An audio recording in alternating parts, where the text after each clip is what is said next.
যদি আল্লাহ কোনোদিন তৌফিক দেয় আর আমার যদি ওই পরিমাণ টাকা পয়সা হয়, তাহলে আমার মার আমি এক লোকে উমরা করতে যাব। এটা আমার ওয়াদা। যদি প্রয়োজন পড়ে আমার গাড়ি বিক্রি করে ভালো, আমার ভ্যান গাড়ি বিক্রি করুন, আমার হুন্ডা বিক্রি করুন, আরো কিছু বিক্রি করুন, কিন্তু আমি জীবিত থাকাকালীন আমার মায়ের নিয়ে আমি উমরা করতে যাবো।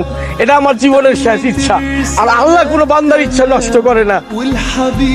আল্লাহ স্বয়ং বলছে, আল্লাহ কোনো বান্দার ইচ্ছা নষ্ট করে না, আর আমার ইচ্ছাও নষ্ট হইব না।